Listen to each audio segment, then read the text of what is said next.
نحمده ونصلي ونسلم على رسوله الكريم اما بعد فاعوذ بالله من الشیطان الرجیم بسم اللہ الرحمن الرحیم لا يسألون الناس الحافا صدق اللہ العظیم وصدق رسولہ النبی الکریم الامین اللہم صلی علی سیدنا و مولانا محمد معدن الجود والکرم وآلہ وصحبہ وبارک وسلم۔ حمد و صلات کے بعد اسلام مسلمانوں کو سب سے زیادہ جس بات کی طرف توجہ کراتا ہے وہ ہے اللہ کی ذات پہ بھروسہ کرنا، اپنی ساری امیدیں، اپنی ساری توقعات اپنے رب تعالیٰ کے ساتھ وابستہ کرنا، کشکول طلب جب بھی پھیلانا اپنے رب کریم کے حضور پھیلانا۔ میرے نبی پاک صلی اللہ تعالیٰ علیہ وسلم نے فرمایا، تم نے اگر مانگنا ہو تو نمک بھی اپنے رب سے ہی مانگنا، تمہارے جوتے کا تسمہ ٹوٹ جائے تو اس کے لیے بھی اپنے مالک کے حضور ہی کشکول طلب دراز کرنا۔ ہم یہ دیکھتے ہیں کہ کچھ عرصے سے سوسائٹی کے اندر گداگری، مانگنا، ہر چوک میں، ہر اشارے پہ، ہر بازار میں، ہر مارکیٹ میں لوگوں کا ہاتھ پھیلا کے سوال کرنا، مسلم سوسائٹی کے اندر، مسلمان معاشرے کے اندر یہ بات باقی سارے معاشروں سے زیادہ معیوب ہے، اس لیے کہ ہم تو اس دین کے ماننے والے ہیں جس دین نے ہمیں یہ بتا دیا ہے کہ جب اللہ تعالیٰ نے کسی کو پیدا کیا تھا تو اس کا رزق لکھ دیا تھا۔ ہم اس دین کے ماننے والے ہیں جس میں رب تعالیٰ ارشاد فرماتا ہے کہ زمین پر ہر چلنے والے کا رزق اللہ تبارک و تعالیٰ کے ذمے۔ انسان کی ڈیوٹی یہ تھی کہ وہ تھوڑی سی محنت کرتا، تھوڑی سی کوشش کرتا، اللہ کی ذات پہ بھروسہ رکھ کے گھر سے نکلتا، اور سرور کائنات صلی اللہ تعالیٰ علیہ وسلم نے فرمایا، تم اللہ پہ بھروسہ کر کے گھر سے نکلو، رب تمہیں اسی طرح رزق عطا فرمائے گا جس طرح پرندوں کو عطا فرماتا ہے کہ وہ صبح بھوکے نکلتے ہیں، شام کو لوٹتے ہیں تو اللہ انہیں پیٹ بھر کے روزی عطا کرتا ہے۔ گداگری کرنا، مانگنا، کشکول طلب پھیرانا۔ اصحاب صفا جو مسجد نبوی شریف میں رہ کر تعلیم حاصل کرنے والے لوگ تھے، ان کا ظاہری طور پر کوئی کاروبار نہیں تھا، انہوں نے اپنے آپ کو وقف کر لیا تھا دین کی تعلیم کے لیے۔ ان کی ضروریات تھیں، صحابہ ان کی ضروریات کا خیال رکھتے تھے، کئی دن ان کو فاقے کاٹنے پڑتے تھے، لیکن اللہ فرماتا ہے لا یسألون الناس الحافا، وہ لوگوں سے گڑ گڑا کے سوال نہیں کرتے۔ میرے محبوب علیہ السلام کے غلاموں کی یہ شان ہے کہ وہ کبھی بھی لوگوں کے ساتھ گڑ گڑا کے اپنی خودداری کا سودا کر کے لوگوں سے سوال نہیں کرتے۔ گداگری کا وہ جو ماحول آج ہماری سوسائٹی میں پیدا ہوا ہے، ہمارے دین نے اسے سخت ناپسند کیا ہے۔ حضرت سیدنا ابو بکر صدیق رضی اللہ تعالیٰ عنہ ارشاد فرماتے ہیں کہ نبی پاک علیہ السلام نے جب ہم سے وعدے لیے کہ تم کسی کے آگے سوال نہیں کرو گے، تو فرماتے ہیں میری تو یہ حالت ہے کہ میں گھوڑے پہ بیٹھا ہوں اور میرا درہ بھی ہاتھ سے گر جائے تو میں کسی سے نہیں کہتا اٹھا دو، کیونکہ حضور نے وعدے لیے تھے کہ ہاتھ نہیں پھیلانا، میں خود گھوڑے سے اتر کر وہ اٹھا لیتا ہوں۔ حکیم بن حزام رضی اللہ تعالیٰ عنہ صحابی ہیں جن کی پیدائش کعبے میں ہوئی ہے، ان سے حضور نے وعدہ لیا کسی کے آگے ہاتھ نہیں پھیلانا۔ حضرت سیدنا ثوبان رضی اللہ تعالیٰ عنہ سے وعدہ لیا کسی کے آگے ہاتھ نہیں پھیلانا۔ حضرت ابو ذر غفاری سے کہا کسی دنیا دار کے آگے ہاتھ نہیں پھیلانا۔ حضور سید عالم صلی اللہ تعالیٰ علیہ وسلم چاہتے ہیں خوددار رہے نبی پاک کی امت، لیکن آج کسی چوک میں چھوٹے بچے دکھائی دیتے ہیں، وہ مانگ رہے ہیں، کسی جگہ پہ خواتین کھڑی ہیں وہ کشکول طلب دراز کیے ہوئے ہیں، کسی جگہ ہم دیکھتے ہیں کہ بیمار لوگ اپنے زخم دکھا کے مانگ رہے ہیں، کسی جگہ چھوٹے بچوں کو آگے کر کے مانگا جا رہا ہے۔ ہم دیکھتے ہیں کہ مسجدوں کے دروازوں پر اللہ تعالیٰ کا وہ گھر جہاں فقط اللہ سے مانگنا چاہیے تھا، وہاں بھی لوگ نمازیوں کے سامنے ہاتھ پھیلائے کھڑے ہیں۔ اس طرح کا ماحول اگر معاشروں میں بنے گا تو پھر وہ قومیں کیا خوددار ہوں گی یا قوموں کی قومیں بھکاری بن جائیں گی؟ پھر آنے والی نسلیں کیا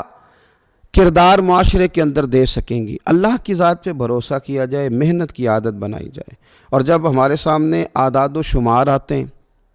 جب تحقیق کی جاتی ہے، جب ریسرچ کیا جاتا ہے، تو پھر محسوس ہوتا ہے کہ ان میں زیادہ تر لوگ وہ نہیں ہیں جو مجبوری کے تحت مانگ رہے ہیں، زیادہ تر لوگ وہ ہیں جو تن آسانی کی وجہ سے مانگتے ہیں، زیادہ تر لوگ وہ ہیں جو محنت کے لیے آگے بڑھنا نہیں جانتے، زیادہ تر لوگ ان میں سے وہ ہیں جن لوگوں نے فقط پیشہ بنا لیا، جو سمجھتے ہیں کہ ہاتھ پھیلانا شاید ہمارے لیے آسان ہے، ان لوگوں نے ایک بڑا لمبا چوڑا ماحول بنا کے مانگنا شروع کیا ہے، اور ہم دیکھتے ہیں لمبی لسٹیں، لمبی قطاریں۔ میرے نبی پاک صلی اللہ تعالیٰ علیہ وسلم فرماتے ہیں تو ارادہ تو کر لوگوں سے بے نیاز ہونے کا، پروگرام تو بنا کہ میں نے اللہ کے بندوں سے نہیں لینا، میں نے لوگوں سے سیٹھوں نوابوں سے نہیں مانگنا، تو پروگرام تو بنا، تو لوگوں سے بے نیاز ہونے کا ارادہ کر، اللہ تجھے لوگوں سے بے نیاز کر دے گا، رب تیری مدد کرے گا۔ لیکن اگر تیرا ارادہ ہی ہو گیا ہے، میں اکثر کہا کرتا ہوں کہ کچھ لوگوں کو میں نے دیکھا ہے خیرات بانٹتے، تو وہ جب بانٹ رہے ہوتے ہیں تو لینے والا لے رہا ہوتا ہے، تو ساتھ یہ بھی کہہ رہا ہوتا ہے کہ حاجی صاحب ہمارا اگلے سال بھی خیال رکھیے گا۔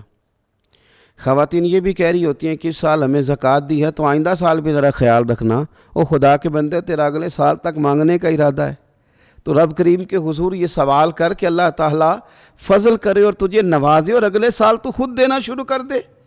مستقل بنیادوں پہ یہ ارادہ کیا ہے کہ مانگنا ہے۔ میرے نبی پاک صلی اللہ علیہ وسلم نے فرمایا جو بغیر ضرورت کے سوال کرے قیامت کے دن اس طرح آئے گا کہ اس کے چہرے پر خراش پڑی ہوگی، اس کے چہرے پر دھبے لگے ہوں گے کہ یہ بغیر طلب کے مانگتا تھا، نشانات ہوں گے چہروں پر۔ دنیا میں چہرے پہ نشان پڑے تو انسان کتنی تکلیف محسوس کرتا ہے، اور اگر نشان چہرے پہ قیامت کے دن پڑے۔ اور پھر حضور علیہ السلام نے فرمایا جس نے بغیر سبب کے لوگوں کے آگے ہاتھ پھیلایا،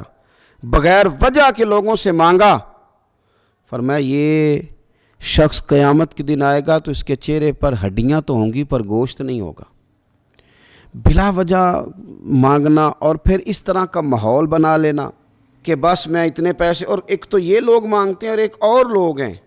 ایک تو ہاتھ پھیلا کے مانگتے ہیں اور ایک وہ ہیں جو گزارا ہی لوگوں کے پیسوں پہ کرنا چاہتے ہیں۔ وہ چاہتے ہیں کہ آج فلاں آدمی سے تحفہ وصول کر لوں، فلاں آدمی سے فلاں چیز لے لوں، فلاں کا پیسہ فلاں جگہ استعمال کر لوں۔ وہ بھی ایک ماحول ہے کہ دوسروں کی جیبوں پہ نظر رکھتے ہیں۔ حضور علیہ السلام سے پوچھا گیا تھا عزت کیا ہے؟ فرمایا جو رب نے تجھے دیا ہے اس پہ قناعت کر، اللہ عزت عطا کرے گا۔ تو یا رسول اللہ صلی اللہ علیہ وسلم ذلت کیا ہے؟ فرمایا لالچ نہ کرنا، رسوا کر دیا جائے گا۔ قناعت کریں، اللہ نے جو دیا ہے اس پر راضی رہیں، اور خودداری کا مظاہرہ کریں، اور زندگی بھر ہاتھ پھیلانے سے بچیں۔ ایک تو یہ کہ آپ اگر ہمارے جاننے والوں میں سے،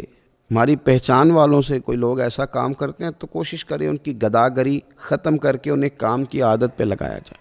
اور اگر ہمیں یہ محسوس ہوتا ہے کہ یہ آدمی بلا وجہ ہاتھ پھیلا رہا ہے تو ایسے لوگوں کی حوصلہ شکنی کریں،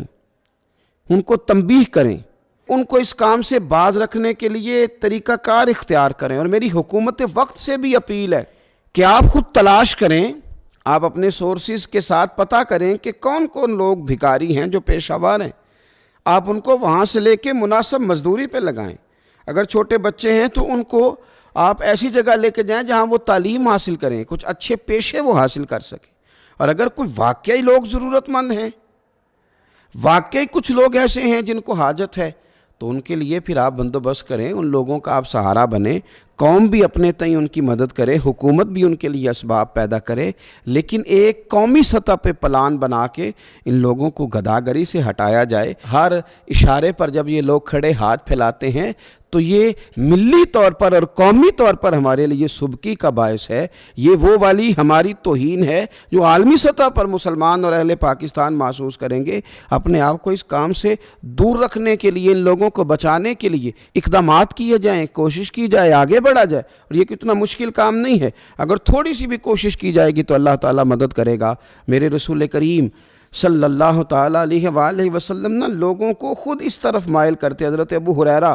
رضی اللہ تعالیٰ عنہ ارشاد فرماتے ہیں کہ 2 آدمی حضور کی بارگاہ میں حاضر ہوئے، انہوں نے نبی پاک صلی اللہ تعالیٰ علیہ وسلم سے کچھ مانگا۔ اب یہ وہ دروازہ ہے جہاں سے کبھی کوئی خالی گیا ہی نہیں، اور حضور سے تو کوئی قطرہ مانگتا ہے تو کریم اسے دریا عطا کرتے ہیں۔ ان لوگوں نے کچھ سوال کیا تو حضرت ابو ہریرہ فرماتے ہیں کہ انہوں نے مانگا، حضور علیہ السلام تو ہر ایک کو دیتے تھے، پر انہیں بھی حضور نے دیا، پر ذرا اس رنگ میں دیا، اس انداز میں دیا۔ حضور فرمانے لگے جاؤ جا کے جنگل سے لکڑیاں کاٹ کے لایا کرو اور لا کر کے بیچا کرو۔ کہتے ہیں ان لوگوں نے یہ کام کرنا شروع کیا،